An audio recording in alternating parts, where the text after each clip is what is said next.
too bruised to stand.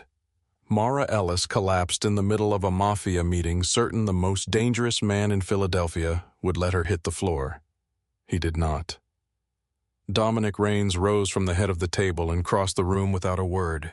His huge scarred hands, rumored to have ended men's lives, became the only thing keeping her head from striking the marble.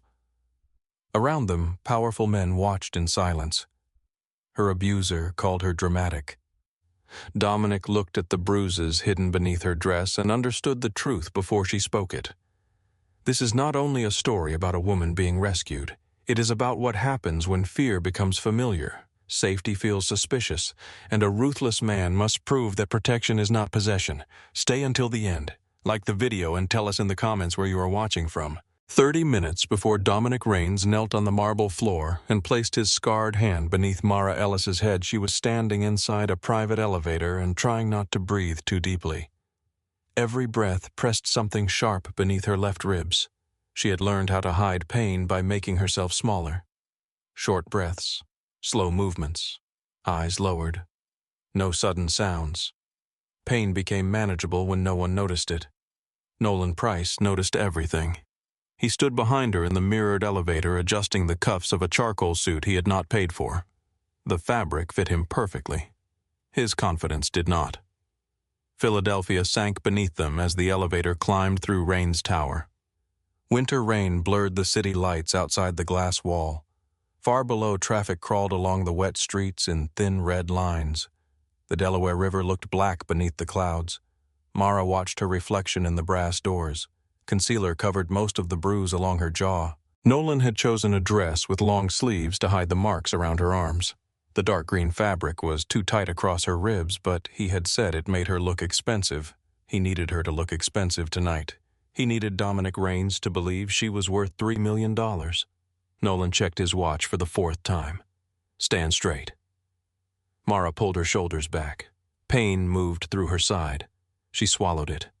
Nolan stepped closer and studied her reflection rather than looking directly at her. "Not like you're being marched to an execution." She said nothing. His hand settled on her shoulder. The pressure seemed casual. It was not. "What did I tell you?" Mara kept her eyes on the doors. "To let you speak, and to smile." And her silence lasted 1 second too long. His fingers tightened against a bruise beneath the dress. "To do whatever he asks," she whispered. The pressure disappeared. "Good." Nolan smoothed the fabric over her shoulder as if he had touched her gently. "You can follow instructions when you try." The elevator passed the 52nd floor. Mara counted each illuminated number above the doors. 53, 54, 55. Each floor carried her farther from the street and closer to a man people described in lowered voices. Dominic Raines owned half the warehouses along the river. He controlled shipping contracts, private security companies, union votes, and men whose names never appeared on payroll records. City officials attended his charity dinners. Police captains returned his calls before their own wives did. Stories followed him through Philadelphia. A councilman who had insulted him resigned overnight and moved to Arizona. A dock supervisor who stole from him vanished during a morning shift. A man once fired 3 bullets at Dominic outside a restaurant in Old City. Dominic survived. The shooter did not make it to sunrise. Nolan had told Mara those stories while selecting her dress. He had laughed when she asked why they were meeting such a man. Because men like Raines understand value. Mara had looked at the clothes arranged across the bed. "And what value do we have?" Nolan's eyes had settled on her. She understood before he answered. Now the elevator climbed toward the top of a tower owned by a man who collected debts without calling lawyers. Nolan began pacing behind her. "This is temporary," he said. Mara continued watching the floor numbers. "Once the permit's clear, I repay him. Then everything goes back to normal." Normal. The word had changed meaning so many times that she no longer knew what it described. At first, normal had meant breakfast in a crowded coffee shop before work. It had meant a desk at a construction company in Center City, stacks of invoices, and the private satisfaction of finding a number that did not belong. Mara had been good with numbers. Numbers did not change their stories. They did not claim a mistake had never happened. They did not apologize in the morning and strike you again at night. A false total could be traced. A missing payment left evidence. She had liked that. Then Nolan entered her life. He had arrived with flowers and expensive dinners. He admired how carefully she listened. He called her brilliant when she found an error in one of his business proposals. He said he had never met a woman who understood both people and numbers. 3 months later, he told her that her co-workers were jealous. 6 months later, he said her employer was exploiting her. 8 months later, he convinced her to resign and help with his company. By the end of the first year, he controlled the accounts, the car, the apartment lease, and every person who still tried to call her. The first slap came after she asked why one of his investors had transferred money into a personal account. Nolan cried afterward. He blamed pressure. Then he blamed her tone. The second time he did not cry. By the time Mara understood that apologies were simply pauses between punishments, she no longer had a job, a bank account, or a key that Nolan could not take away. The elevator reached the 58th floor. Nolan stopped pacing. The money is tied up, that's all. Mara looked at him in the reflection. His eyes were bright with the kind of energy that usually came before violence. Fear made Nolan talk faster. The closer he came to losing control, the more desperately he pretended he still had it. The city froze the development account, he continued. One investor panicked. Another one got nervous because of the investigation. None of that changes the value of the project. There is no project. The words escaped before Mara could stop them. The elevator seemed to become smaller. Nolan looked at her. She wished she could pull the sentence back into her mouth. He stepped close enough that the front of his coat brushed her shoulder. "What did you say?" Mara stared at the doors. Nothing happened for several seconds. Then his hand closed around the back of her neck. The grip was hidden from the elevator camera by the angle of his body. "There is a project," he said softly. "There are permits. There is land. There are investors. You don't understand the situation." Mara knew the situation better than he did. She had seen the files. The waterfront redevelopment existed only in presentations, false appraisals, and contracts signed by companies that shared the same mailing address. Nolan had borrowed $3 million from Dominic Raines using land he did not own as collateral. He transferred part of the money through shell accounts. He lost another part trying to cover earlier debts. The rest had disappeared. Nolan believed confidence could replace money if he spoke long enough. Dominic Raines had given him one deadline. That deadline had passed yesterday. Mara felt Nolan's fingers pressing against the base of her skull. "I understand," she said. His hand released her. "Then act like it." The elevator reached the 60th floor. A soft bell sounded. The doors remained closed. Nolan adjusted his tie. "When we go in there, you stay beside me. You speak only if he asks you a direct question." Mara looked down at her hands. She had covered the swelling around her wrist with makeup, but the joint still felt weak. Nolan had twisted it 3 weeks earlier when she tried to retrieve her identification from his desk. She had not seen her driver's license since. "If he asks whether you're here voluntarily, you say yes." Mara looked at him. Why would he ask that? Nolan smiled. It was the smile he used with waiters, investors, and neighbors.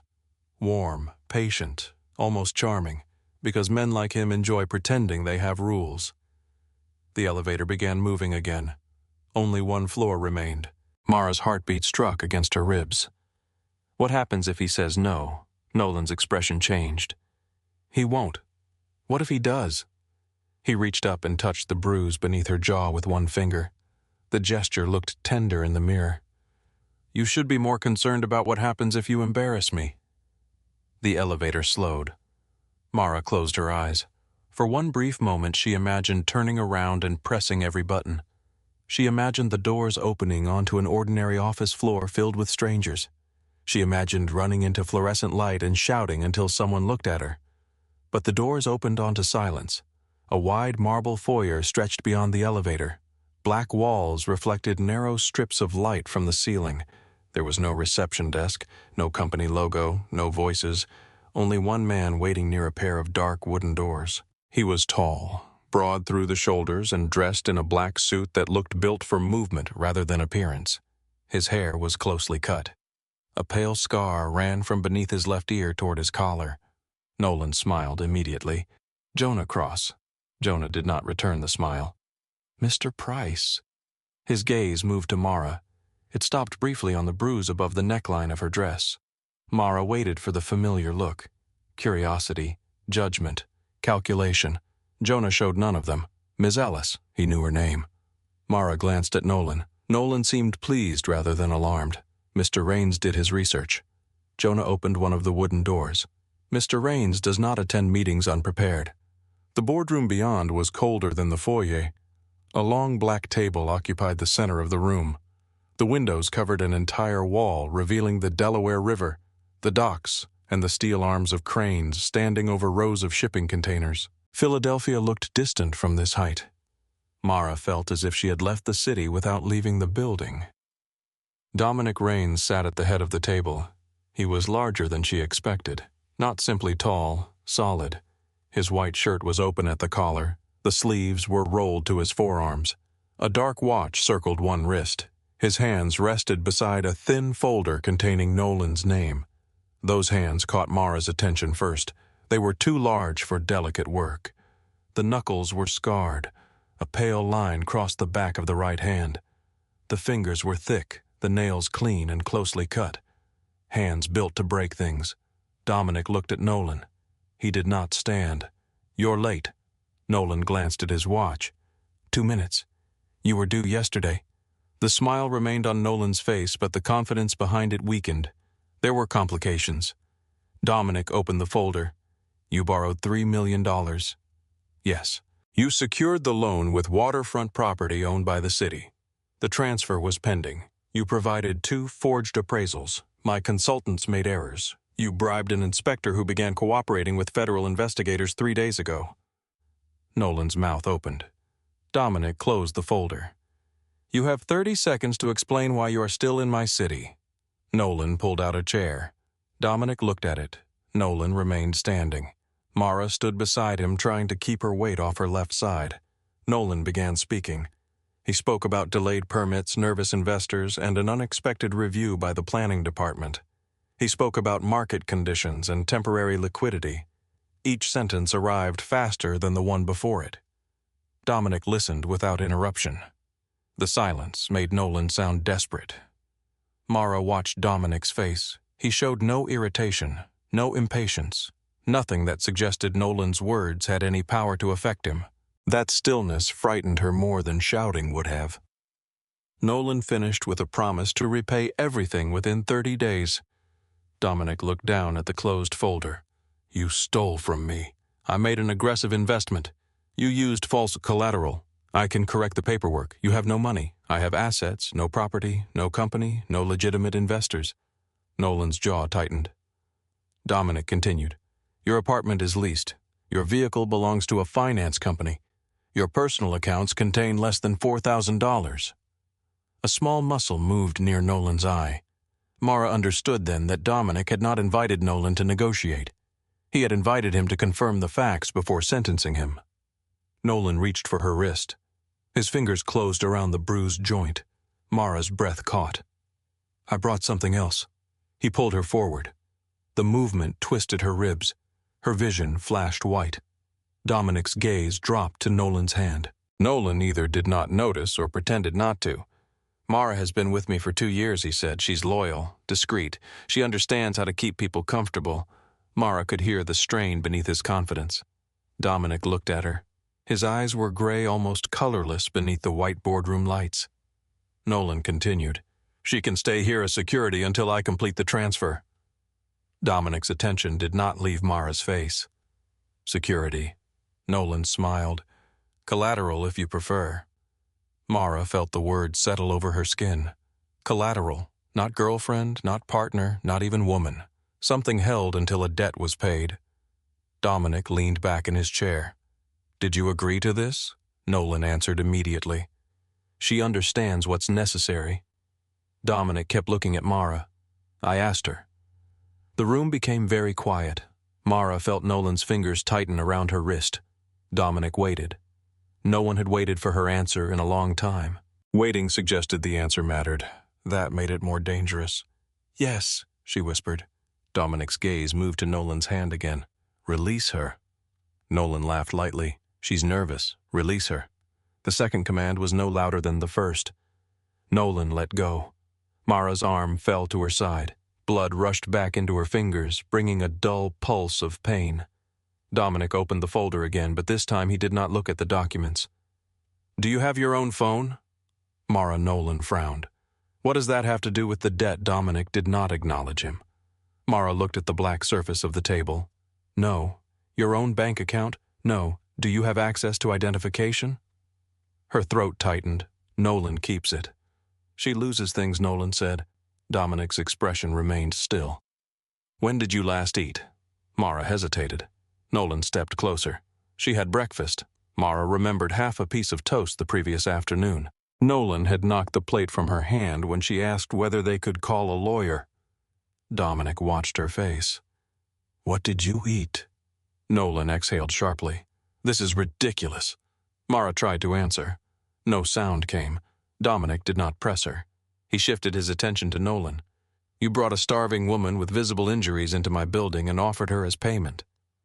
Nolan's smile disappeared. "She bruises easily." Mara felt the room tilt slightly. She focused on the line where the floor met the window. Dominic's voice grew quieter. "How were her ribs injured?" Nolan looked at Mara. The warning in his eyes was immediate. "She fell." Dominic watched Mara protect her left side. "Did she?" Mara could not answer. Her body had learned that truth carried consequences. Dominic rose from his chair. He was taller than Nolan by several inches. The boardroom seemed to contract around him. Nolan forced a laugh. "You're making this personal." "You brought it into my room." Nolan reached for Mara again. "Stand up straight." She tried. Her left leg shook. The pressure beneath her ribs sharpened until every breath felt trapped behind bone. Nolan's fingers closed around her upper arm. "I said stand." The lights blurred. Mara heard the river wind striking the glass. She saw Dominic move around the table. Then her knees gave way. The cold marble rushed toward her face. For one suspended second, no one breathed. Dominic Raines was the only man in the room who moved. Dominic Raines was the only man in the room who moved. He reached Mara before her face struck the marble. One of his hands caught her shoulder. The other slid beneath the back of her head, stopping it less than an inch above the floor. His knees hit the stone beside her with enough force to make the nearest glass tremble. Mara heard Nolan swear. She felt Dominic lower her carefully, taking the weight of her skull into his palm as if it were something fragile. His hand was warm. That was the first thing she understood. The second was how large it was. His fingers curved around the back of her head, almost reaching from one ear to the other. The skin of his palm was rough. A thick ridge of scar tissue pressed lightly against her hair. Hands built for damage. Hands that were choosing not to cause any. The ceiling lights burned above her. Mara tried to turn away from them, but the movement pulled at her ribs. Pain tore through her side. A sound escaped her before she could stop it. Dominic's gaze dropped to her chest. "Do not move." His voice was low, calm. Mara's body obeyed before her mind understood the words. Nolan stepped around the table. "She does this." Dominic did not look at him. Nolan laughed once too loudly. "She gets overwhelmed. It is dramatic, but she will be fine." Dominic placed 2 fingers against the side of Mara's throat. His touch was controlled and clinical. He watched the uneven rise of her breathing, then looked at the dark green fabric stretched across her ribs. Mara knew what he saw. The dress concealed the worst of the bruising, but it could not hide the way she protected her left side. It could not hide the shallow rhythm of her breath or the cold sweat gathering along her hairline. "Look at me," Dominic said. She tried. His face moved in and out of focus above her. There was no panic in his expression. No pity either. Only attention.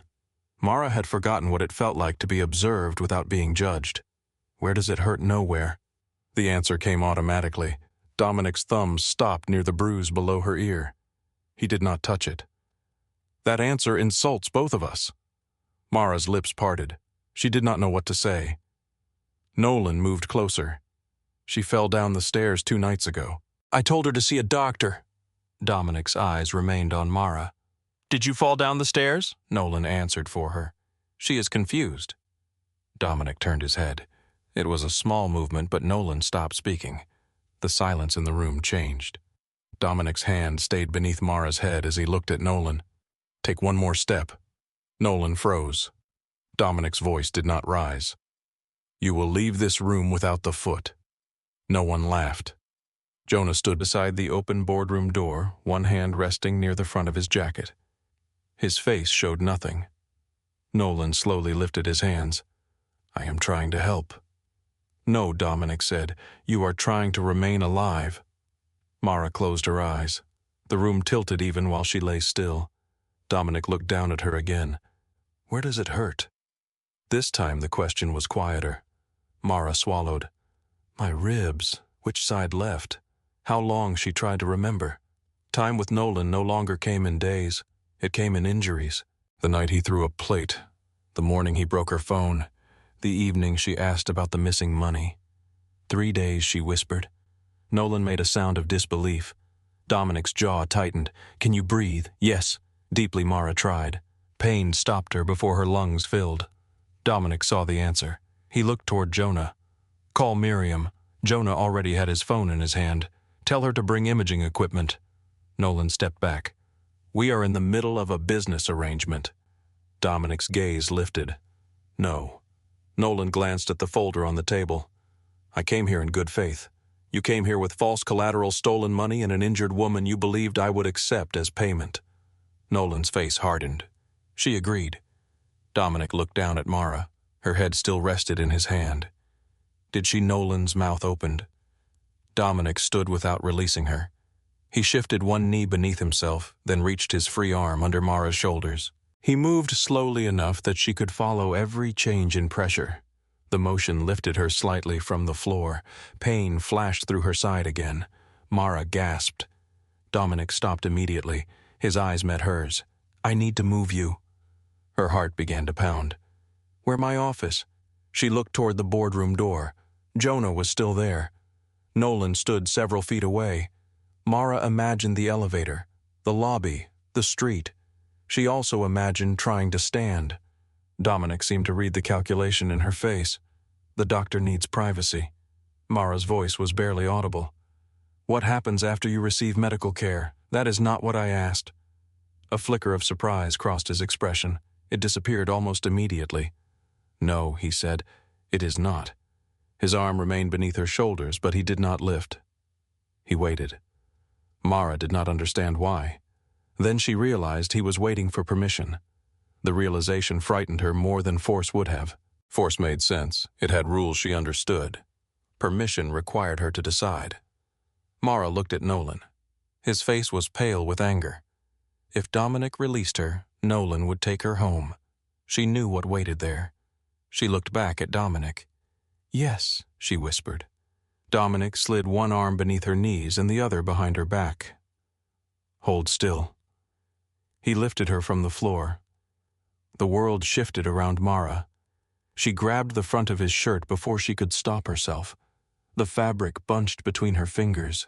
Dominic adjusted his grip at once, holding her high enough that her injured side did not press against his arm. She felt the strength in his body. It was not hurried strength. It was not the uncontrolled force Nolan used when he wanted to frighten her. Dominic carried her as if nothing in the room could make him drop her. Nolan stared. "You cannot simply take her." Dominic walked toward the door beside the windows. He stopped only long enough to look back. "Watch me." The private office beyond the boardroom was warmer. Dark wood covered the walls. Books filled tall shelves behind a wide desk. A low fire burned beneath a stone mantel, its light moving across leather chairs and stacks of paper. The room did not look like the office of a man who lived through threats. It looked used. There was a chipped coffee cup beside a closed laptop. A coat lay across the back of a chair. On one shelf, a framed photograph had been turned face down. Dominic carried Mara to a long couch near the fire. "Your ribs will hurt when I lower you." She nodded. He moved one hand higher behind her back. "Breathe out." Mara exhaled. Dominic lowered her onto the cushions. Pain still came, but it arrived gradually. She pressed her lips together until it passed. Dominic placed a pillow beneath her head. He stepped away. The sudden absence of his body heat left her cold. Mara pulled her arms across herself. Dominic noticed. He removed his suit jacket and laid it over her legs. The jacket was heavy. The lining held his warmth and a faint scent of cedar coffee and winter air. Mara stared at it. Nolan never gave her his coat. He complained when she turned up the heat. Dominic crossed to a cabinet and returned with a glass of water. He knelt beside the couch. Small sips. Mara reached for it. Her hand shook too badly to hold the glass. She expected impatience. Dominic placed one hand beneath the bottom and steadied it while she drank. The water tasted cold and clean. Mara drank too quickly. Dominic lowered the glass. Slowly. "I am thirsty, I know." There was no judgment in the answer. He lifted the glass again. This time she took 3 careful sips. When he set it aside, Mara looked toward the office door.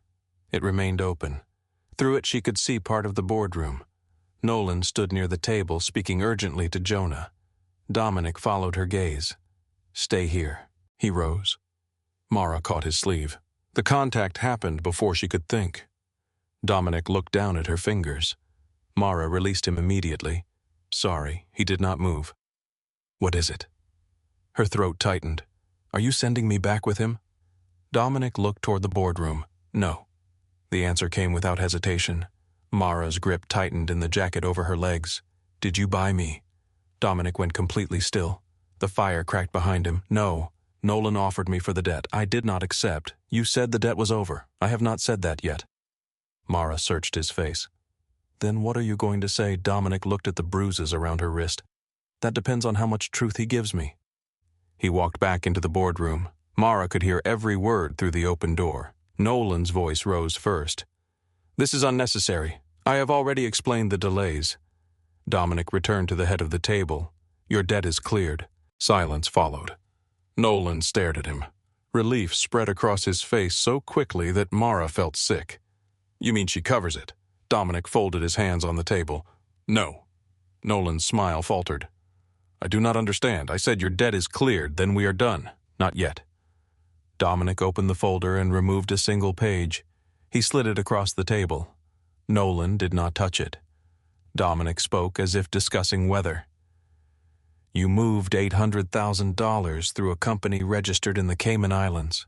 Nolan's eyes flickered. "I do not know what that is." Jonah read from his phone. Belshore Holdings, account ending in 417. The color left Nolan's face. Mara watched from the couch. She had never seen Nolan look small before. Dominic leaned back. "You stole $3 million. You lost most of it. You hid what remained and came here hoping I would be distracted by a woman you had already injured. I can transfer it. You lied after I gave you the opportunity to speak. I was afraid." Dominic's expression did not change. "You should have been." Nolan looked toward Mara. His eyes hardened. "This is her fault. She was supposed to help me." Mara felt herself shrink beneath the jacket. Dominic noticed. He stood. "Your account with me closes tonight." Nolan's breathing quickened. "What does that mean? You will leave this building?" Nolan glanced at Jonah. Dominic continued.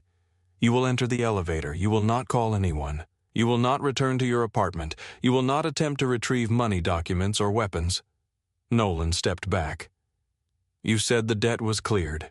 "It is." "Then I am free to go." Dominic looked at him for a long moment. "You are free to enter the elevator." Nolan understood. His eyes moved toward the windows, then toward the main door. Jonah stepped into his path. Nolan looked at Mara again. "Mara." She could not answer. "Mara, tell him." Her body reacted to his voice. Her shoulders folded. Her heart raced. She felt the old command inside her, the demand to fix whatever Nolan had broken. Dominic turned slightly, blocking Nolan's view of her. "She is not part of this conversation. She is mine." The words struck the room. Dominic's hands relaxed at his sides. That was the only warning. "People are not property." Nolan laughed, but the sound broke in the middle. "That is rich coming from you." Dominic looked at Jonah. The boardroom door opened. Nolan backed away from it. "I can repay you. You cannot. I will find the money. You had a deadline. I can give you names, investors, city officials. I know things. So do I." Nolan's eyes moved wildly around the room. Then he rushed toward Mara. He made it 2 steps. Jonah caught him by the collar and drove him against the table.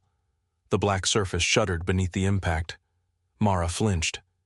Dominic did not look away from her. He waited until her breathing slowed before speaking. "Remove him. Nolan twisted against Jonah's grip. "Mara, tell them I never hurt you." The lie entered the room with desperate force. Mara stared at the floor. Nolan's voice became sharper. "Tell them you fell." She closed her eyes. A memory rose inside her. Nolan standing over her in the apartment kitchen, a broken plate beneath her palm, his shoe pressing against her ribs while he asked why she could never leave things alone. Mara opened her eyes. Dominic was watching her, not demanding, waiting. She looked at Nolan. No. The word was quiet. It still changed the room. Nolan stopped struggling. Mara heard her own voice again. "I did not fall." The silence afterward felt enormous. Dominic looked at Jonah. Jonah pulled Nolan toward the door. Nolan shouted once. The sound vanished when the door closed. Mara remained on the couch with Dominic's jacket over her legs. Her hands would not stop shaking. Dominic returned to the office. He did not tell her everything was fine. He did not offer comfort he could not promise. He took the water glass and held it out. Mara drank. "Where are they taking him?" she asked. Dominic set the glass down. "Away from you. That is not an answer." "No." Mara looked at him. "Is he going to die?" Dominic's gaze held hers. "Yes." The honesty struck harder than a lie would have. Mara turned her face toward the fire. She waited for grief. It did not come. What came first was relief. Relief so deep and immediate that shame followed it. She pressed the heel of her hand against her mouth. Dominic noticed the change in her breathing. "You are not responsible. You gave the order because of me. I gave the order because he stole from me and lied in my presence, and because he hurt me." Dominic did not answer. Mara looked at him. "And because he hurt me?" "Yes." The words settled between them. Mara's eyes filled. She hated the tears. She hated that they appeared now after Nolan was gone, when crying no longer had a purpose. Dominic pulled a chair close to the couch and sat. He did not touch her. "You can be relieved," he said. "I should not be. Why, because he is dead. He is not dead yet." Mara stared at him. Dominic's expression remained calm. "He will be." The room seemed to tilt again. She looked toward the open door. Dominic followed her gaze. "If you want it closed, I will close it." "No." He left it open. A few minutes later, footsteps sounded in the boardroom. A woman entered carrying 2 medical cases. She was in her early 50s with silver threaded through dark hair and a wool coat still wet from the rain. Her eyes moved from Dominic to Mara. "What happened?" Dominic stood. She collapsed. Possible rib fractures, dehydration, malnutrition. The woman approached the couch. "Did she tell you that I observed it?" She looked at him over the top of her glasses. "Then perhaps you should become a doctor." "I dislike patients." That feeling is often mutual. The exchange was so ordinary that Mara almost forgot where she was. The woman placed her cases on the floor. "I am Miriam Cole. Mara, I know." Miriam crouched beside the couch. "Do you feel safe answering questions in front of him?" Mara looked at Dominic. His face revealed nothing. "For the moment." Miriam nodded. "For the moment is enough." She turned toward Dominic. "Out." Dominic walked toward the door. Mara reached for his sleeve again. He stopped. She looked at the boardroom beyond him. "Do not close it. I will not." Dominic stepped outside. He remained visible through the doorway. Miriam began the examination. She checked Mara's pulse, blood pressure, temperature, and pupils. She asked when Mara last ate how much water she had consumed and whether she had lost consciousness before collapsing. Mara tried to answer clearly. Some questions were harder. "Has anyone struck you in the head?" "Yes." "How recently? Last week?" "Any vomiting, no dizziness sometimes?" Miriam's expression tightened, but her voice stayed steady. She helped Mara sit forward just enough to unzip the back of the dress. The fabric clung to her skin. Mara stared at the floor. "I need to examine your ribs and back," Miriam said. "The dress may have to be cut." Mara's eyes moved toward the door. Dominic was still there. His back was now turned to the room. He had heard. He was giving her privacy without being asked. Miriam cut the dress along one seam and eased it away from Mara's left side. Cold air touched the bruising. Miriam became very still. Mara did not need to see her face to know what she saw. Purple and black spread from beneath Mara's ribs toward her hip. Older bruises had faded to green and yellow around the edges. Finger marks circled one arm. A thin scar crossed her lower abdomen. Miriam pressed carefully around the injured area. Mara hissed. "I know," Miriam said. "Breathe as normally as you can." The portable scanner confirmed 2 cracked ribs. Nothing had punctured a lung. Miriam checked Mara's wrist and found a healing sprain. Her hip was badly bruised but not fractured. Her fever was low. Her blood sugar was unstable from lack of food. None of this happened from one fall, Miriam said. Mara looked toward the fire. No. Miriam covered her with a medical sheet, then walked to the doorway. "Dominic." He turned. "She needs fluids, food, pain medication, and observation. No alcohol, no sudden movement, no stairs if they can be avoided. She will stay upstairs." Miriam looked at him. Does she know that Dominic's gaze shifted to Mara? Not yet. Miriam folded her arms. "Then she is the next person you should tell." Dominic returned to the couch after Miriam finished dressing Mara in one of his clean shirts. The shirt hung to her knees. He placed his jacket over her again. "You will stay in the penthouse until Miriam clears you to travel." Mara looked at him. "Is that an order? It is a medical necessity." "That is not what I asked." Dominic sat in the chair. "No doors will be locked against you. You will have a phone and the entrance code. You may leave when you are physically able. What am I until then? A guest?" Mara almost laughed. "Guests are invited. You were not." "Then I am a prisoner. Prisoners are prevented from leaving. I cannot walk. That is temporary." She studied his face. "What do you get from keeping me there? No ambulance outside my building. No police report. No questions from people who should not be asking them." The answer was practical, cold. Mara found herself believing it. Pity could vanish. Self-interest usually stayed where it was placed. Dominic stood and offered his hand. Mara looked at it. The palm was open. She placed her fingers inside it. He did not pull until she tightened her grip. With Miriam directing them, Dominic lifted Mara from the couch and carried her toward the private elevator. The boardroom had been cleared. No sign of Nolan remained. Only the folder with his name rested on the table. The elevator opened directly into the penthouse. The space beyond was quiet and severe. Stone floors, dark wood, tall windows overlooking the city. Philadelphia stretched beneath the rain, every building reduced to light and shadow. Dominic carried her down a wide hallway and into a guest room. The bed was already turned down. A glass of water stood beside it. Clean towels had been placed in the bathroom. He lowered her carefully. Miriam arranged the medication and explained the schedule. Dominic listened to every instruction.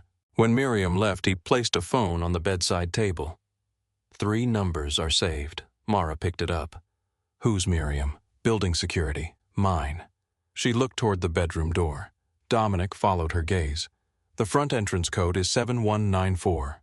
You are telling me how to leave. I am telling you how not to be trapped." Mara held the phone against her chest. "Which number do I call if I am afraid of you?" Dominic did not hesitate. "Miriam." He walked towards the door. Mara watched him. "Dominic." He stopped. It was the first time she had said his name. "Thank you." His face became unreadable. "You do not owe me gratitude." He left the door open. Sometime after midnight, Mara woke with Nolan's voice in her ear. "Tell them you fell." Her body jerked upright. Pain tore through her ribs. She gasped and reached for the lamp. Before her fingers found the switch, a shadow moved beyond the doorway.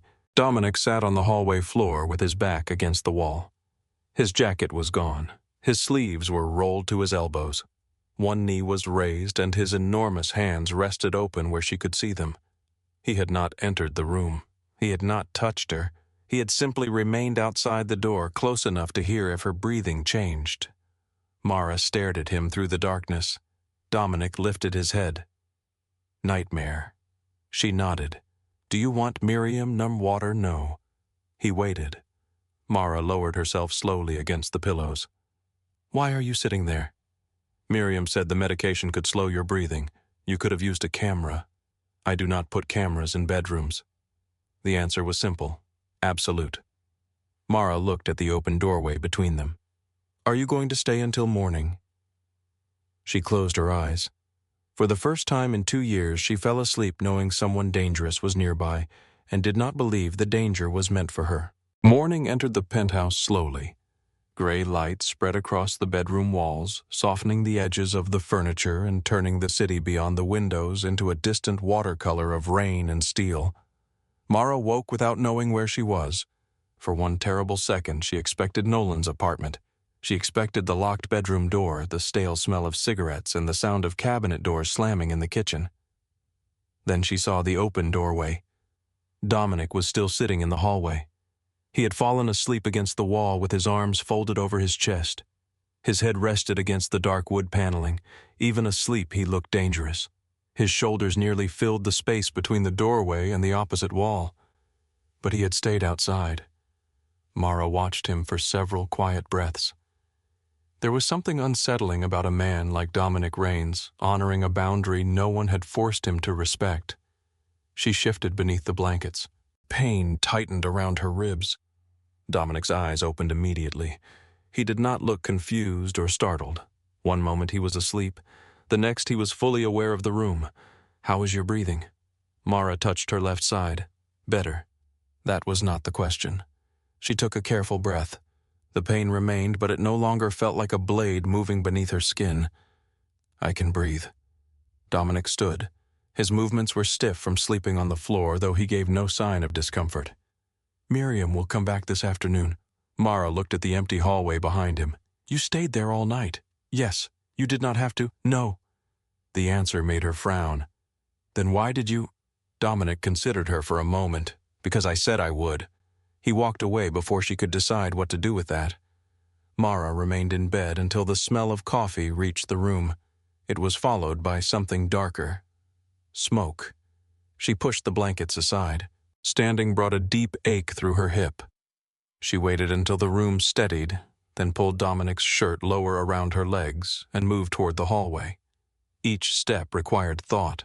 Her bare feet touched cold stone. One hand remained against the wall. She followed the smell toward a kitchen larger than the apartment where she had grown up. Dominic stood at the stove. A cast-iron pan smoked in front of him. His sleeves were rolled above his forearms. A dish towel rested over one shoulder. Mara stopped in the doorway. Dominic looked back. "You should be in bed. I smelled something burning."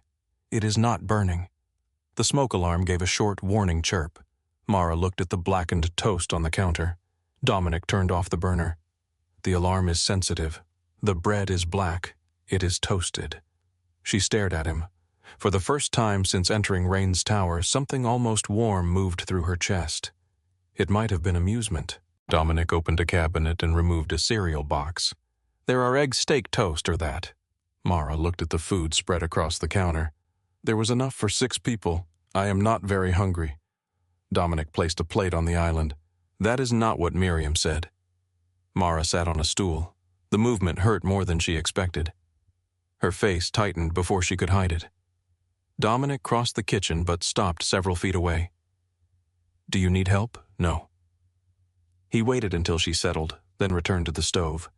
He placed eggs toast and several pieces of fruit in front of her. Mara looked at the plate.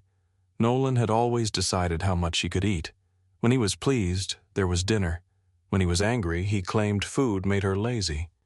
Sometimes he ate in front of her and left the empty containers where she could see them. Dominic poured coffee into a dark ceramic cup. "Tea." She shook her head. "Water." "Yes." He placed a glass beside her plate. Mara picked up the toast. She ate the first piece too quickly, then the second. Her body moved with an urgency she could not control. She tore a third piece in half and slipped one portion beneath her napkin. Dominic did not say anything. Mara reached for another piece. He moved the entire basket closer to her. "No one is taking it." Her hand stopped. Heat rose into her face. "I was not hiding it."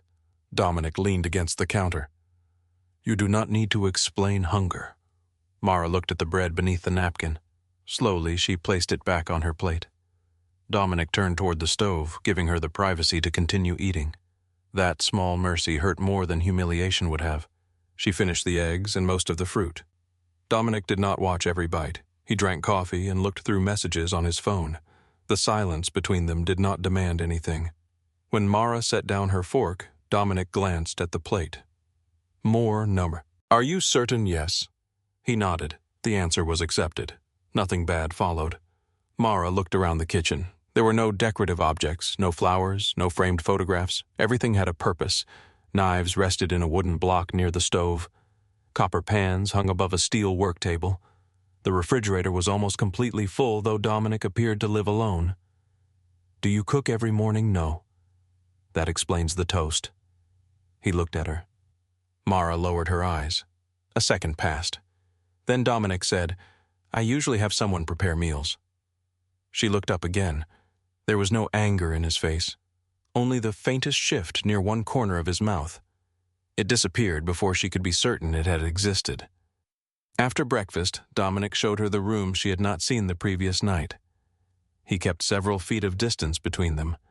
The penthouse occupied the entire top floor of the building. A long living room faced the river. A dining area stood unused beside windows overlooking the city. There was a gym, an office, 2 guest rooms, and a library behind heavy glass doors. Mara stopped at the library. Books covered every wall. Some were old enough that their spines had faded. Others were new and arranged in imperfect stacks on tables and chairs. A wide leather sofa faced the windows. "You read all of these most." She looked at him. "I did not expect that." What did you expect Mara thought of the stories about him? Bodies in alleys, missing dock workers, politicians leaving the city, guns. There are guns. Where you will not accidentally find them. She studied the shelves. "May I come in here?" Dominic looked almost offended by the question. "You may go anywhere in the penthouse except my bedroom and the locked storage room near the elevator." Why is the storage room locked? Weapons? At least he did not lie. Dominic handed her the phone from the guest room and showed her how to use the security system. "The entrance code is the same one I gave you last night. The elevator requires a second code after midnight. What is it?" He told her. Mara stared at him. "You are giving me both." "Yes." "Does Jonah know Jonah does not question my decisions? That does not mean he agrees with them." "No." She looked toward the elevator. "If I leave, will anyone stop me? Not unless you collapse before reaching the lobby." The answer carried no threat. Mara placed the phone in the pocket of Dominic's shirt. "I do not have clothes. They will arrive today." Her body became rigid. Dominic noticed. "What is wrong?" "Nothing." He waited. Mara hated that he had already learned silence often meant the opposite. "What kind of clothes?" "I asked an assistant to purchase what you might need." The thought of a stranger selecting things for her created an immediate pressure behind Mara's ribs. Nolan had chosen every dress she wore during the last year. He chose colors that made her visible when he wanted attention and sleeves that made her invisible when he needed to hide his temper. Dominic watched her face. "I can cancel it." Mara looked at him. "You already paid. That is not a reason to keep something you do not want." The words were simple. They felt impossible. What should she buy instead, he asked. "I do not know. Then begin with what you do not want." Mara looked down at the shirt hanging around her knees. No tight dresses. Dominic took out his phone. No tight dresses. No high heels. He typed. No high heels. No silk. He waited. What fabric? Cotton. What colors? Mara pictured her old closet before Nolan filled it with black and red. Blue, gray, maybe green. What size? She told him. Dominic sent the message. "That is done." Mara looked at the phone in his hand. "You did not ask why. You told me what you wanted. The reason belongs to you."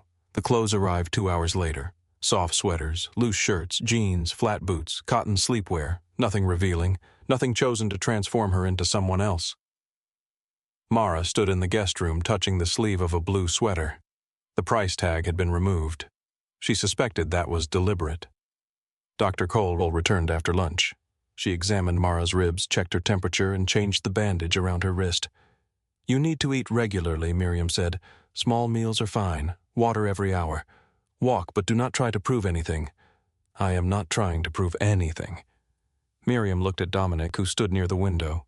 People surrounded by stubborn men often become stubborn in self-defense. Dominic folded his arms. "You asked me to remain in the room. I asked you to listen. I am listening." Miriam turned back to Mara. "How did you sleep?" Mara looked toward Dominic. He remained still. "Well enough." "Nightmares 1. Did you feel unsafe?" Mara thought of his shadow outside the doorway. No, the word surprised her.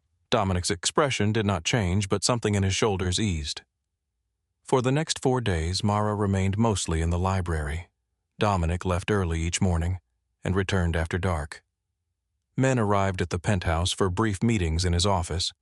They spoke quietly, but the atmosphere shifted whenever Dominic entered a room. People did not simply obey him. They adjusted around him. Mara learned the rhythm of the place. Breakfast at 7, Dr. Cole's calls at noon.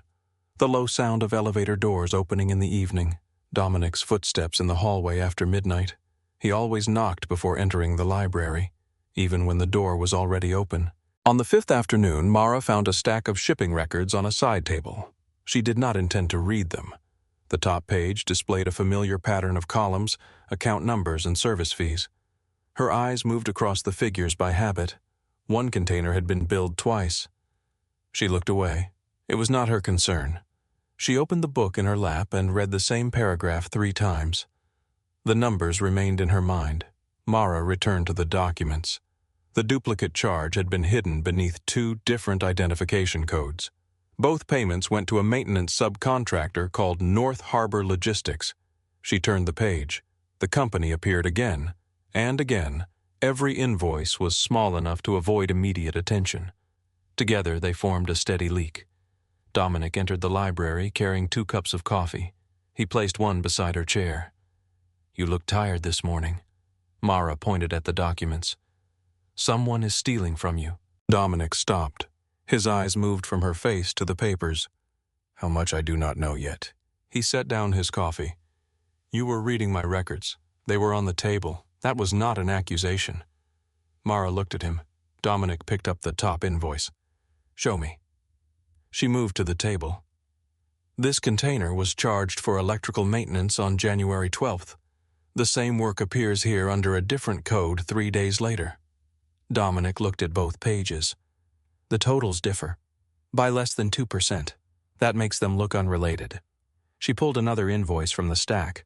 "North Harbor Logistics did not appear in these records until 6 months ago.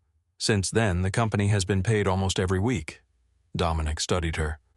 "How do you see that so quickly? I worked in construction accounts. You mentioned helping Nolan's company. Before that." Mara looked down at the pages. "I used to audit contracts." The words sounded as though they belonged to another woman. Dominic sat across from her. "Can you determine how much is missing she should have refused? His business was dangerous. The records might connect to crimes she did not want to understand. But the columns felt familiar beneath her fingers. They made sense in a way the last 2 years never had. Yes. What do you need a computer? Access to 6 months of invoices. The contractor agreements? Payment records." Dominic took out his phone. Mara added, "And I am not doing this because I owe you." His hand paused. "You do not owe me. I want to be paid." Dominic looked directly at her. "Name your rate." Mara gave him the hourly rate she had earned at her old job. He shook his head. Her stomach tightened. "Too low," he said. He named a figure almost 3 times higher. "I am not worth that." Dominic's face hardened. "Do not repeat another man's opinion as if it is a fact." The words struck somewhere deeper than she expected. Mara looked away. Dominic lowered his voice. "You found a pattern my finance team missed. You will be paid for the value of the work." Mara agreed. The next morning a laptop waited for her in the library. Beside it was an unopened envelope from a bank. Her name was printed across the front. Inside were account documents and a debit card. Only her name appeared on them. Dominic entered while she was reading the paperwork. "You opened an account for me. I arranged the appointment remotely. Miriam confirmed your identity. The bank accepted the temporary documents. You know the password." "No." She looked at him. Dominic pointed to a smaller, sealed envelope. "The bank sent it directly to you." Mara turned it over. The seal was untouched. Something tightened in her throat. Nolan had known every password she ever used. He read her messages. He checked her purchases. He demanded receipts for coffee. Dominic had built an account he could not enter. "Why?" "Because your money should not require my permission." Mara looked down before he could see what the sentence did to her. She spent the next week following the stolen payments. The work exhausted her, but it gave shape to her days. Dominic brought food into the library when she forgot to leave. He never placed it directly in front of the laptop. He set it on the far side of the table and let her decide when to eat. The trail led to a warehouse manager named Calvin Ross. Every false invoice had been approved through his office. Dominic stood behind Mara as she displayed the transfers. "He took $480,000, she said. Jonah will bring him in." Mara closed the laptop. "What happens after that?" "He answers questions." And if you do not like the answers, Dominic's silence told her enough. Mara turned in the chair. "You are going to kill him, if he endangered my people." "You do not know why he did it. The reason does not change the theft." "It might." Dominic looked at her. "Greed and fear leave the same numbers behind. That does not make them the same." His eyes narrowed. Mara's heartbeat quickened, but she continued. "What if someone threatened him, then he should have come to me. People are afraid of you. They should be. Fear does not always create loyalty." The room went still.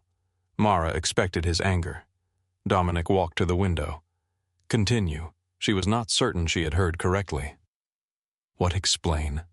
Mara rose carefully. "If he stole because he wanted money, punish him.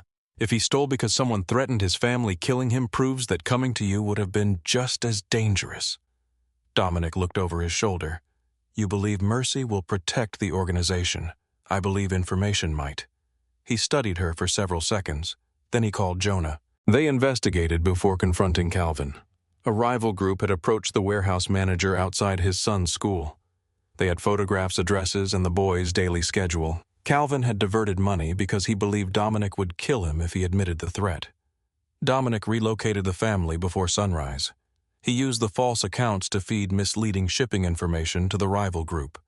3 days later, he entered the library while Mara was reading. "You were right." She lowered the book. About Calvin, yes. The admission seemed difficult for him. That made it matter. What happens to him, he works under supervision. His family remains protected, and the men who threatened his son Dominic's face became unreadable. Mara did not ask again. That evening, she found him in the kitchen with blood on the cuff of his white shirt. Her body reacted before her mind did. She stopped in the doorway. Dominic noticed her gaze. "It is not mine. That does not make it better?" "No." He removed the shirt and dropped it into the sink. A cut crossed his forearm. Mara stared at it. "You are bleeding. It is shallow. Sit down." Dominic looked at her. Mara almost withdrew the command. Instead, she opened the medical cabinet Dr. Cole had stocked. Dominic sat at the island. She cleaned the cut with careful movements. His arm was heavy beneath her hand. Muscles shifted under the skin when he turned his wrist. These were the same hands that had held her above the marble, the same hands that had signed orders capable of ending lives. Dominic remained completely still while she wrapped the bandage. "You do not have to do this," he said. "I know." The answer changed something between them. The following afternoon, a glass slipped from Mara's hand. It shattered across the kitchen floor. Dominic entered at the sound. He raised one arm instinctively, shielding her from the flying pieces. Mara saw the movement. Her body remembered Nolan. She stumbled backward and struck the counter. Air left her lungs. Panic flooded every space thought had occupied. Dominic froze. He lowered his hand immediately. "I will not touch you." Mara could not answer. Her breathing came too quickly. Dominic placed both hands flat on the island, where she could see them. "Mara." She forced her eyes toward his face.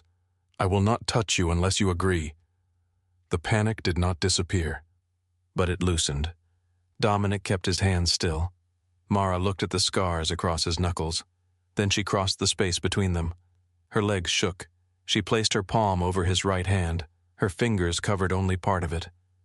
Dominic did not move. Mara felt the warmth of his skin and the slow pulse beneath her fingertips. This time the touch belonged to her. She lifted her eyes. Dominic's expression had changed, not softened, opened, only slightly. It was enough. Weeks passed. Mara stopped hiding bread. She began wearing her hair loose. Dominic continued knocking before entering every room. She corrected his financial reports and argued over security expenses. He brought her coffee with a small amount of milk because he had noticed she disliked it black. She discovered he read the final chapter of mystery novels first, though he denied it. One evening, she laughed when he burned another piece of toast. The sound startled them both. Dominic looked at her as if laughter were a language he had forgotten. Mara laughed again. Her ribs no longer hurt. On the 26th day, Dr. Cole removed the last bandage from Mara's wrist. "You are healing well," Miriam said. "You can travel if you choose. No heavy lifting for another week." Mara looked toward Dominic. He stood near the window with his hands in his pockets. His face revealed nothing. The following morning, an envelope waited on the library table. Beside it sat a new phone and a small black suitcase. Mara opened the envelope. Inside were $10,000 in cash, her identification documents, a debit card linked to her account, and a train ticket to Boston. Departure time was 4 that afternoon. Dominic stood in the doorway. He had knocked. Mara held the ticket between her fingers. "You are sending me away." His gaze remained steady. "I am keeping my promise." The penthouse entrance stood open at the end of the hall. For the first time since Mara had arrived, nothing prevented her from walking through it. The penthouse entrance stood open at the end of the hall. For the first time since Mara had arrived, nothing prevented her from walking through it. She looked down at the train ticket again. Boston, 4 o'clock. 1 seat, 1 suitcase. 1 life chosen without Nolan standing over her shoulder. The paper should have felt like freedom. Instead, it felt strangely heavy. Dominic remained in the library doorway. His expression was calm, but his shoulders were too still. Mara had learned that stillness was how he contained what he did not want anyone to see. "You arranged all of this?" Yes. She removed the contents of the envelope one by one. Her birth certificate, her driver's license, a new debit card, a printed address for a furnished apartment in Boston, a document confirming the first 3 months of rent had already been paid. Another page listed the name of an accounting firm near the financial district. "They agreed to interview you on Monday," Dominic said. Mara looked up. "You called them. I had someone call. And what did that person tell them that you uncovered financial theft inside a private shipping company? Did they tell them whose company? No." A short laugh escaped her, but there was no humor in it. "You planned everything. I created a safe departure. You chose the city. You mentioned Boston. When the second week you were here." Mara remembered.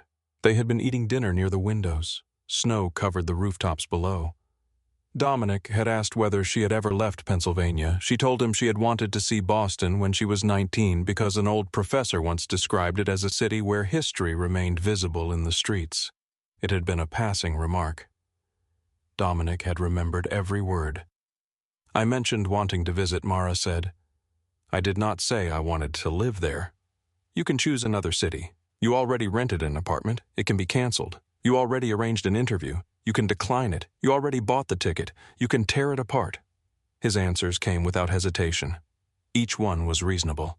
That made her anger sharper. Mara placed the ticket on the table. "You are making this sound like a decision I made. I am giving you the ability to make one. No, you are presenting me with a completed life and calling it a choice." Dominic's gaze hardened slightly. "What would you have preferred?" "The truth. You have the truth." "Do I?" The room became quiet. Rain traced narrow lines down the library windows. Dominic stepped inside. He left the door open behind him. "You came into this building without money, identification, or the ability to travel safely. You now have all 3. And that means I have to leave today. It means you can." Mara studied him. During the last month, she had learned the difference between Dominic's ordinary silence and the silence he used to hide something. This was the second kind. "Why, today Miriam cleared you. That happened yesterday. Yes, you had all of this prepared before she arrived." Dominic said nothing. Mara looked at the suitcase. It was black, simple, and exactly the size she would have chosen. Even the departure had been designed around her preferences. Her chest tightened. "Were you waiting for permission to get rid of me?" The question came out quieter than she intended. Something changed in Dominic's face. Not anger, pain perhaps. It disappeared too quickly to name. "If I wanted you gone, Mara, you would not need to ask." "Then tell me why." Dominic looked toward the city. His reflection appeared faintly in the window, a dark figure against gray light. "You have recovered. That is not a reason. It is the reason you stayed." Mara closed the envelope. She remembered his words in the office after Dr. Cole examined her. "You heal. Then you leave." He had never promised anything else. She had simply stopped believing the arrangement had an ending. The realization embarrassed her. Every cup of coffee, every knock at the door, every quiet meal had begun to feel permanent because she wanted them to be. Dominic had never said they were. Mara picked up the ticket. "What time is Jonah taking me to the station?" 3:15. Of course.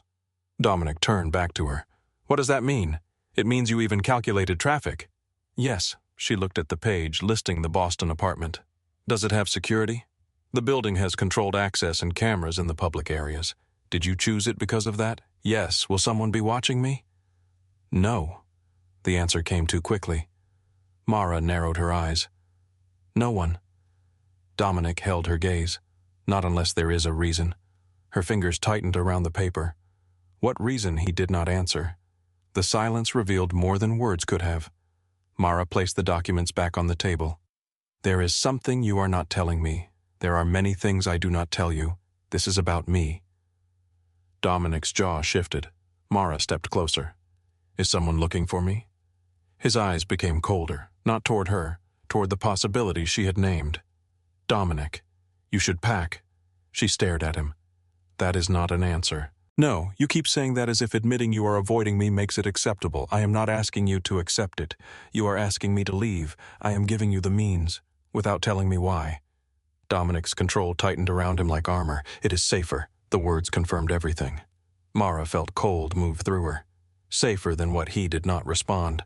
Mara walked past him. Mara, she kept moving. The guest room door stood open. Her new clothes hung in the closet. The blue sweater she had chosen rested across the back of a chair. She began packing. Not because Dominic had told her to, because she needed her hands to do something while her thoughts sharpened. She folded the sweaters carefully. Jeans, shirts, the cotton sleepwear he had ordered after listening to every preference. A book from the library lay on the bedside table. Mara picked it up, then stopped. It did not belong to her. She placed it back. Dominic stood in the doorway. He knocked once against the frame. The gesture almost broke something inside her. "You do not have to pack now," he said. "The train leaves at 4. You can take another. You planned this one." His expression remained unreadable. Mara closed the suitcase.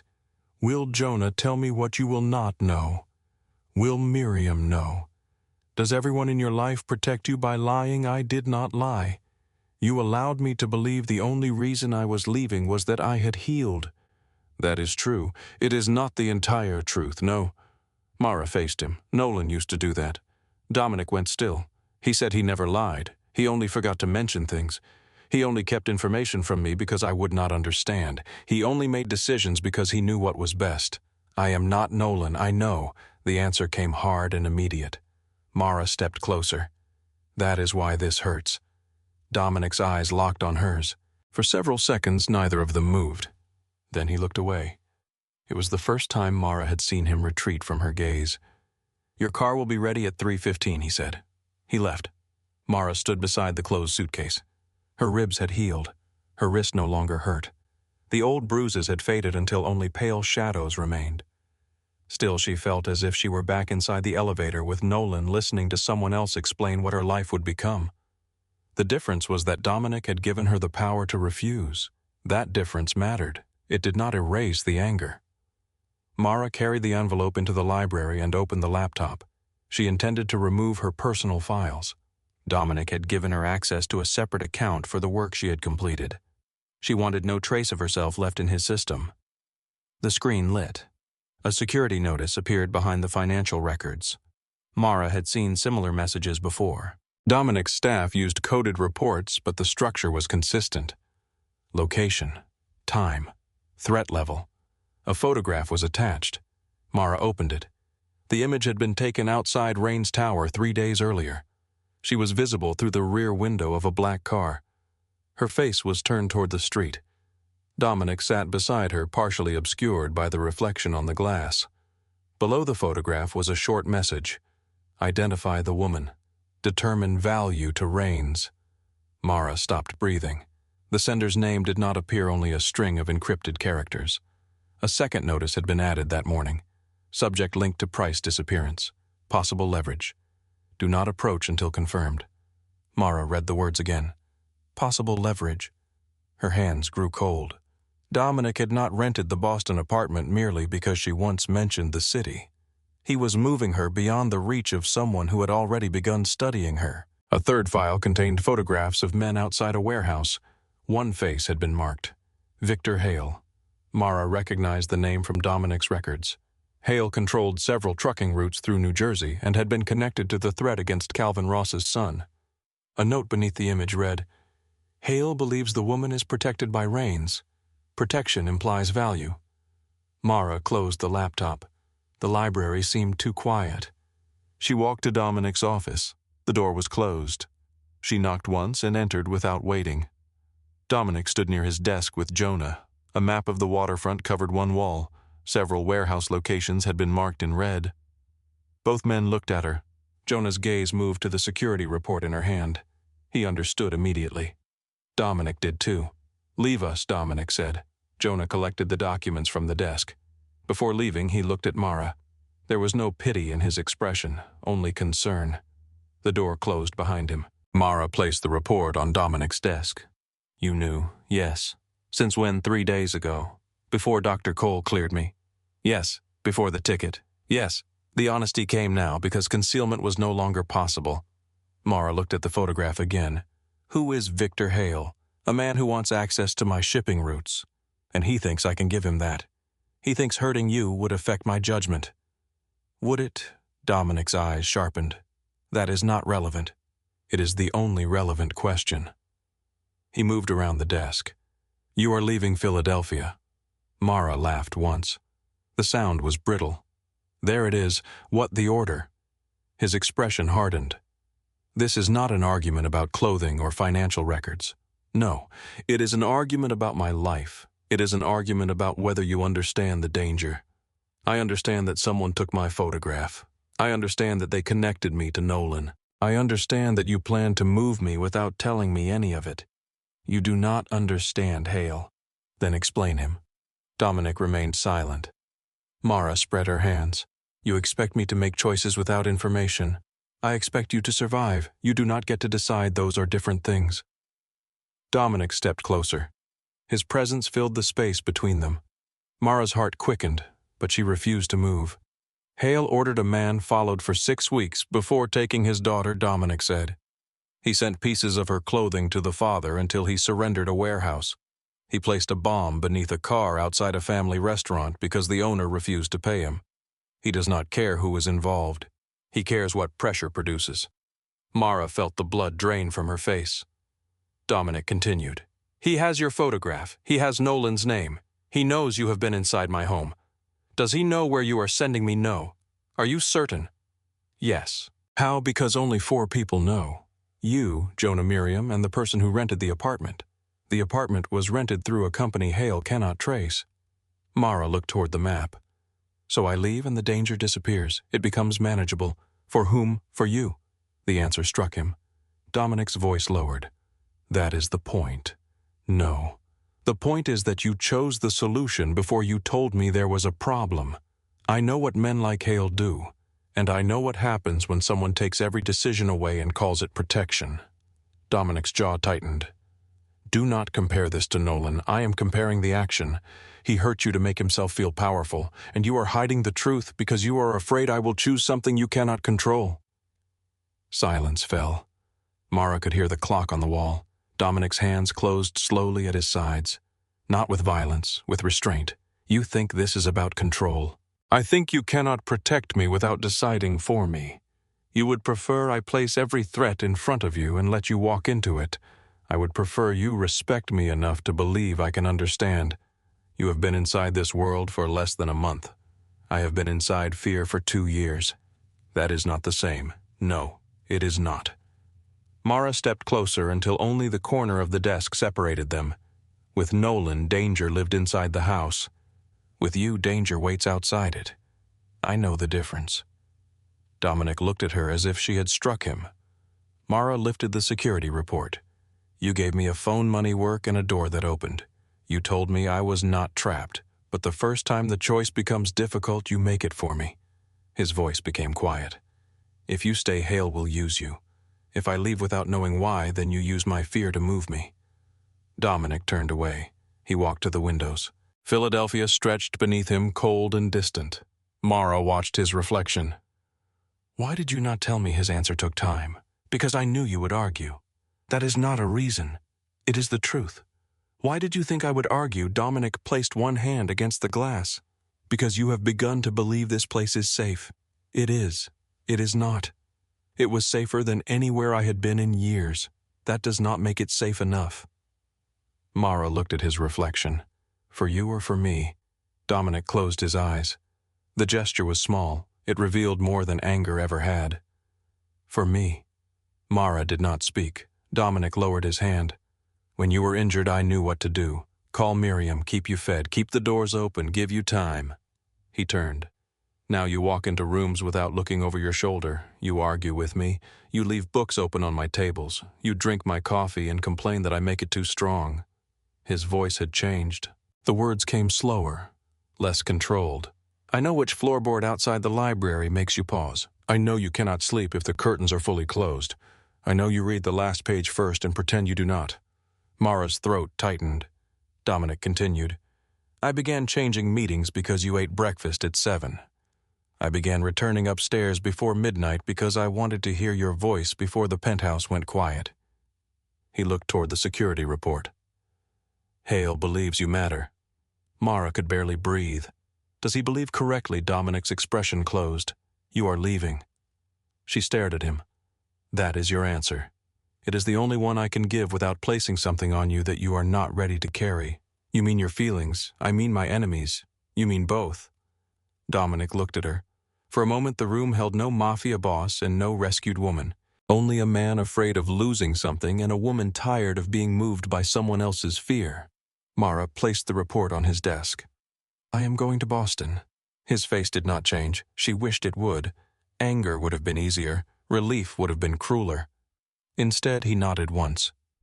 Jonah will take you. Mara walked toward the door. His voice stopped her. Mara. She turned. Dominic seemed to search for words. He found none. Neither did she. At 3 o'clock, Mara carried the suitcase into the living room. She wore the blue sweater jeans and flat boots she had chosen. Her identification rested inside her coat. The bank card was in her wallet. The cash remained in the envelope. Everything belonged to her. Dominic stood near the windows. Jonah waited by the elevator. Mara looked around the penthouse.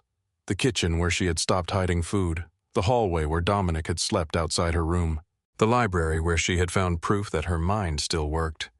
The open entrance no longer looked like freedom. It looked like the end of something neither of them had been brave enough to name. Mara turned to Dominic. Are you going to say goodbye?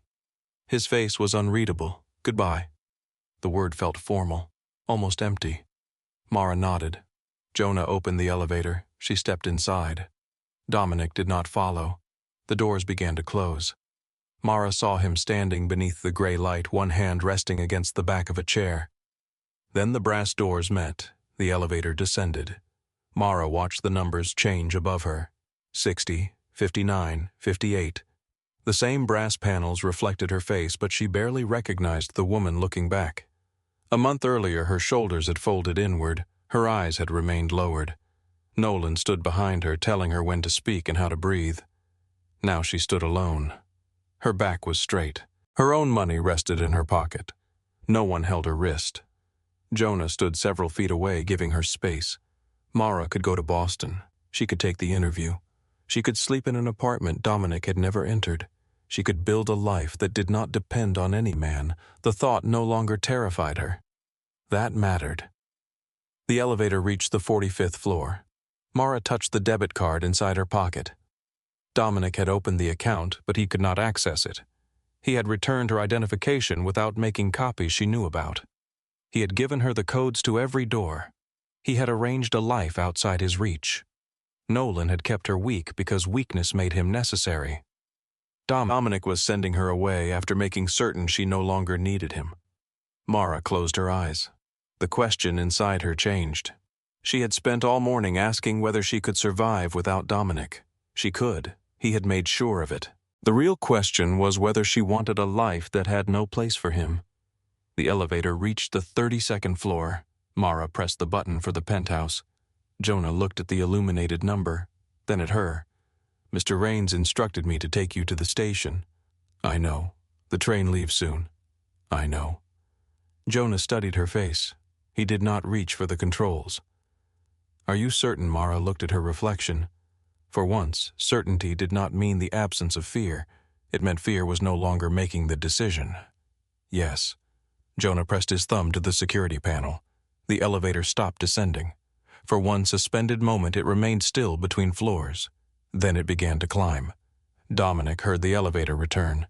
He was still standing near the windows when the doors opened. Mara stepped into the penthouse carrying her own suitcase. He turned slowly. His gaze moved from her face to the bag.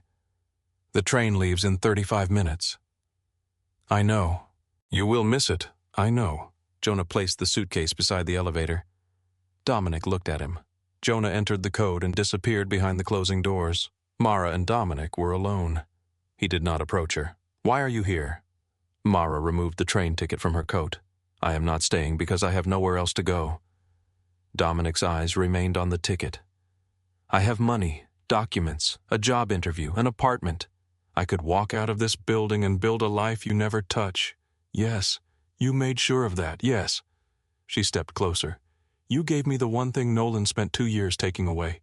Dominic's voice was almost a whisper, a choice. Mara placed the ticket on the table between them. "I chose." His expression tightened. "You do not understand what you are choosing, then explain it.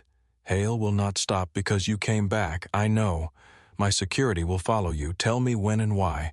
There will be places you cannot go alone. Then give me the information and let me decide how to handle it. You could be used against me." Mara held his gaze. "Then teach me how not to be." Dominic's control began to fracture, only slightly, enough for her to see the fear beneath it. "This is not safety," he said. "No." Mara closed the distance between them. "It is not escape, either." His eyes moved over her face as if memorizing it. Mara placed one hand on the table beside the ticket. "I am not asking you to promise me a harmless life." "What are you asking the truth?" Dominic looked at the open penthouse door, then back at her. "If you remain here, everything changes." Mara did not look away. "Then tell me the truth about what everything means." Dominic looked at Mara as if the answer were more dangerous than any weapon in the penthouse. Rain moved across the windows behind him. Philadelphia glowed below them in broken reflections, its streets shining beneath the storm. The open entrance remained at the end of the hallway, a dark rectangle leading toward the elevator and every life Mara could still choose. Dominic did not close it. "If you stay," he said, "there will be security around you. I know. Men will follow your car. They will know where you work, where you eat, and which streets you use. Will I know who they are? Yes. Will I know why they are there? Yes." His eyes narrowed slightly. Mara understood that he was already adjusting to the rules she had not yet spoken. "There will be places you cannot enter safely," Dominic continued. "There will be events you cannot attend without preparation. If Hale believes you matter to me, he will watch for patterns. Then we stop giving him predictable ones. This is not one of your account books. No. Numbers are more honest." A faint movement touched the corner of his mouth. It vanished almost immediately. Dominic crossed the room and stopped near the table where she had placed the train ticket. "There are things about my business I cannot tell you. Because you do not trust me, because knowing them could make you legally responsible. That is different, yes. Then say that instead of deciding I am too fragile to hear the truth." His gaze settled on her face. "You are not fragile." Mara felt something tighten in her chest. Dominic looked toward the suitcase beside the elevator. "You were when you arrived. I was injured. You could barely stand. I still understood what was happening. You believed I had bought you. You gave me no reason to understand otherwise. I told you that you were not property." Nolan used words too. Dominic absorbed the statement without defending himself. Mara stepped closer to the table. "What you did after mattered more." He looked at her. "You left the door open. You gave me the codes. You gave me an account you could not enter. You listened when I disagreed with you. You sent me away with enough money to survive without coming back." Her fingers rested beside the train ticket. "That is why I came back." Dominic's voice lowered. You came back because this place feels safe. Yes. That feeling may not survive the reality of my life. Then let me see the reality. You have seen blood on my clothes. I have seen blood before, not like this. Mara held his gaze. Nolan hurt people because he enjoyed seeing them afraid. You hurt people because you believe violence solves problems. Dominic's face hardened. Sometimes it does. Sometimes it creates new ones. I know. The admission was quiet. Mara had expected resistance. Instead, she saw exhaustion beneath his control. Dominic looked older in that moment, not weaker, simply burdened by decisions no one else could make for him. I will not pretend I am harmless, he said. I have ordered men killed. I have destroyed families who threatened mine. I have paid officials to look away. I own businesses built with clean money and businesses that would not survive daylight. Mara listened. The truth was ugly. It was also freely given. Dominic continued. There are men loyal to me because I protected them. There are others loyal because they fear what happens if they are not. I can promise you that no one under my authority will touch you.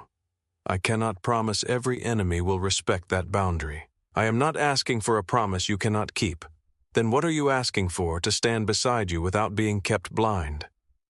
His jaw tightened. That places responsibility on you. I want responsibility. It places blood near you. Blood was already near me. This is different. Yes. Mara took another step. This time I would know where it came from. Dominic stared at her. The city lights moved over his face as rain crossed the glass. You believe knowledge will protect you? No. I believe ignorance makes me easier to control. Something in his expression gave way. Not completely. Dominic Raines did not surrender completely. But the distance between them changed. He turned toward the windows and placed both hands in his pockets. When I was 14, my father broke my mother's wrist. Mara remained still. Dominic had spoken about his family once before, but never like this. He told the hospital she fell in the kitchen, he continued. She repeated the story because he stood beside her while the doctor asked questions. His voice carried no visible anger. That made the anger beneath it feel older. I believed strength was the problem. My father was stronger than she was, stronger than my sister, stronger than me. Dominic looked down at his hands. Then I grew. Mara saw the boy inside the man for only a moment, a boy measuring his body against a father he hated. The first time I stopped him, I was 17. He reached for my sister. I broke his arm. Dominic's fingers slowly closed. I remember how easy it was. Mara said nothing. I hated him for teaching me that fear worked. Then I used fear to build everything I have. He looked at her over his shoulder. That is the truth, Mara. I know exactly how power becomes control. I also know how quickly a man can convince himself that control is protection. Is that why you sent me away? Yes, because you were afraid of becoming him. Dominic's gaze sharpened. I am nothing like him. No. Mara approached until she stood only a few feet away. You stop. His eyes searched hers. When you raised your hand in the kitchen, you stopped. When you carried me from the boardroom, you asked. When I caught your sleeve, you waited. Dominic looked toward the open entrance. I sent you away without giving you the truth. Yes. That was control. Yes. His mouth tightened at her immediate answer. Mara did not soften it. You were wrong, I know. The words came without hesitation. She felt her anger loosen. Not disappear, change. Dominic turned to face her fully. I cannot promise I will never make that mistake again. Then promise you will listen when I tell you. I will. And apologize when you are wrong. His expression became almost offended. Mara lifted one eyebrow. After a long pause, he said, I will attempt it. That is not the same. No. She waited. Dominic exhaled slowly. I will apologize. Mara nodded. Good. Silence moved between them, not empty silence, the kind that formed when two people realized they had crossed a boundary neither could uncross. Dominic looked at the train ticket. You still have time to leave. I know. I can arrange another train tomorrow. I know. You can stay somewhere else tonight and decide in the morning. I have decided. His gaze returned to her. You do not make decisions quickly. I had 30 floors to think. That is not enough. It was more time than Nolan ever gave me. Dominic flinched almost invisibly. Mara stepped closer. I'm not comparing you to him. You should. The answer surprised her. Dominic's voice became quieter. You should compare every man who asks for power over any part of your life. You should ask what he gains. You should ask what happens when you say no. Mara studied his face. What happens if I say no to you? Nothing. If I change my mind tomorrow, I arrange another ticket. If I decide I want my own apartment in Philadelphia, I secure it. If I decide I want to work somewhere outside your company, I make certain no one uses my name to interfere. If I ask you to leave my room, I leave.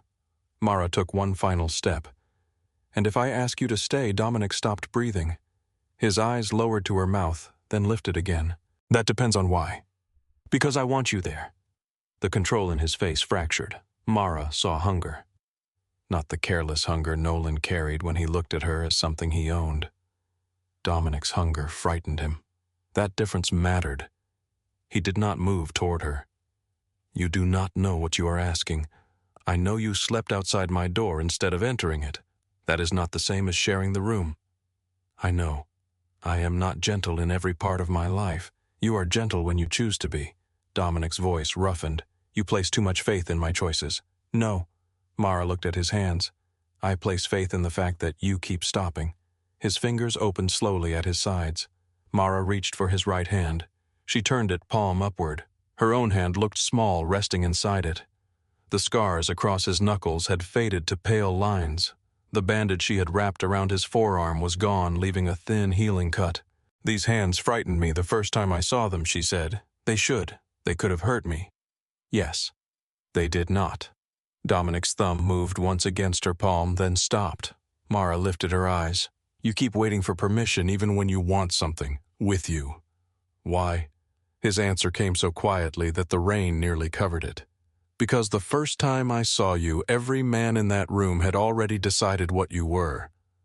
Mara remembered the cold marble Nolan's fingers around her wrist and the white lights above her. Dominic continued. Nolan saw payment. Jonah saw a threat to manage. Miriam saw a patient. And you. Dominic's fingers slowly closed around hers. I saw a woman trying not to collapse because she believed falling would make someone angry. Mara's throat tightened. I knew that look. From your mother. From all of them. He lifted their joined hands. I wanted to kill him before you reached the floor. You did. Yes. Do you regret it? No. The answer should have frightened her. Perhaps it did. But it was not the only thing she felt. What do you regret? Dominic looked at her. That you heard the order. You did not give an order. I did not need to. And that bothers you. It should bother you. It does. His fingers loosened, but Mara held on. It also matters that you told me the truth when I asked. Dominic's voice was low. You will not make me into a good man. I am not trying to. Then what do you want from me? Mara released his hand and walked back toward the table. She took the train ticket and folded it once. I want my own account. You have it. My own identification. You have it. I continue working and you pay me what my work is worth. Yes, if there is a threat involving me, I know about it. Dominic's expression tightened. Mara, that is not negotiable. He considered her. Information may have to be delayed during an immediate operation. Delayed is not hidden. Agreed. No one enters my room without permission. Agreed. You do not use security to isolate me. Agreed. I keep the entrance code. Yes, I decide where I work and how I spend my money. Yes, and you do not call me yours as if I am property. Dominic became very still. Mara waited. The silence lasted long enough that she heard the elevator machinery beyond the wall. Finally he said, What may I call you, Mara? His eyes darkened. That will not always be enough. The honesty sent warmth through her. She folded the ticket again. You can call me the woman who chose you. Dominic's gaze held hers. But only when I have. You are here. Yes, that is not the same as choosing all of me. No. Mara placed the folded ticket in his open palm. It is the beginning. Dominic closed his fingers around it. I have one condition. She waited. If you are in danger, you tell me. I will. You do not disappear because you fear becoming a burden. Mara's mouth tightened. He had seen too much. You do not decide what I can handle, she said, and you do not decide whether your life matters to me. The words struck with unexpected force. Mara looked away. Dominic stepped closer but stopped before touching her. You have spent weeks insisting that I tell you the truth. She looked back at him. That is mine. Her heartbeat became louder. Dominic lifted one hand. Mara's body tensed before she could prevent it. His hand stopped in the air between them. He did not pretend not to notice. May I?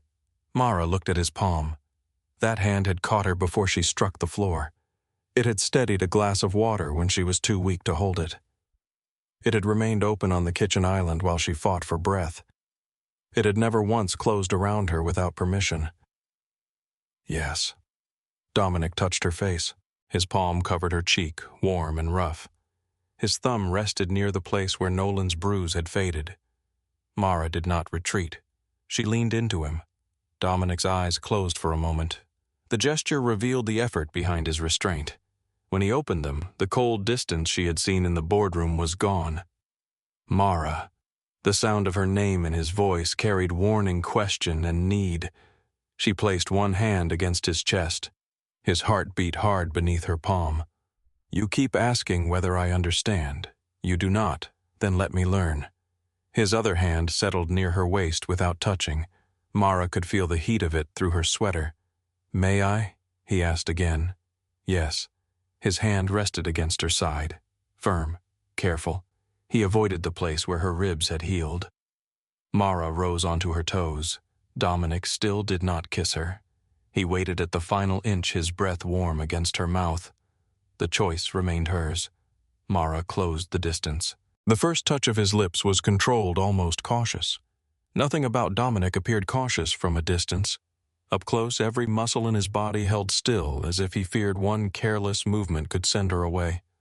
Mara gripped the front of his shirt. She kissed him again, deeper. Dominic's hand tightened at her waist, then immediately loosened. Mara pulled him closer. Only then did his restraint change. He kissed her with the force he had been holding back, but never beyond what she returned. His thumb moved across her cheek.